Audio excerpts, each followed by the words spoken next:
Salut à toutes et à tous, bienvenue sur WAC News. Aujourd'hui, nous abordons un sujet sensible et poignant, le combat d'Emily Dequesne contre le corticosurrénalome, un cancer extrêmement rare et agressif des glandes surrénales. L'actrice nous a récemment fait part de la récidive de sa maladie, une nouvelle qui nous pousse à mieux comprendre cette pathologie peu connue du grand public. Emily Dequesne, connue pour ses rôles marquants au cinéma, traverse une période difficile de sa vie. En août 2023, alors âgée de 42 ans, elle apprend qu'elle est atteinte d'un corticosurrénalome.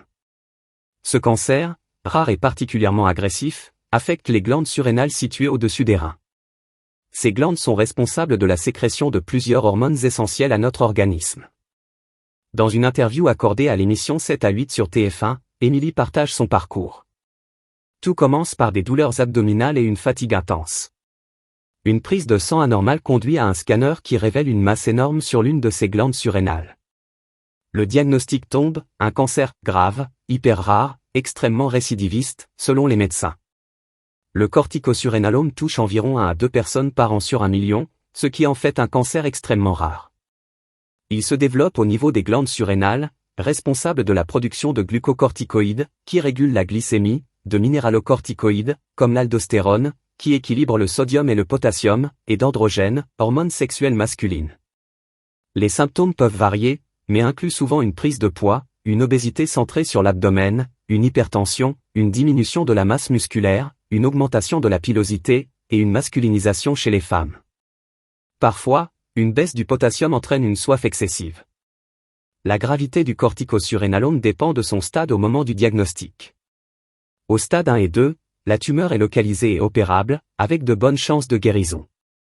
Au stade 3 et 4, le cancer s'est propagé et les perspectives sont plus sombres. Si la tumeur récidive ou que des métastases se développent, des traitements comme le Mithotane, l'isodrène symbole marque déposée, peuvent être prescrits. Cependant, la chimiothérapie est moins efficace pour ce type de cancer et n'est utilisée que dans les cas très agressifs. Emily a déjà subi un premier cycle de chimiothérapie et se prépare à en entamer un second. Malheureusement, une partie de son cancer progresse malgré le traitement. Je sais que je ne vivrai pas aussi longtemps que prévu, confia-t-elle. Son combat est un rappel poignant de la réalité brutale de cette maladie.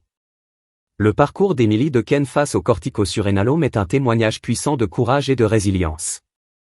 En partageant son histoire, elle sensibilise le public à cette maladie rare et encourage la recherche pour de meilleurs traitements. Merci d'avoir regardé cette vidéo. N'oubliez pas de liker, commenter et vous abonner pour plus de contenu sur des sujets importants de santé.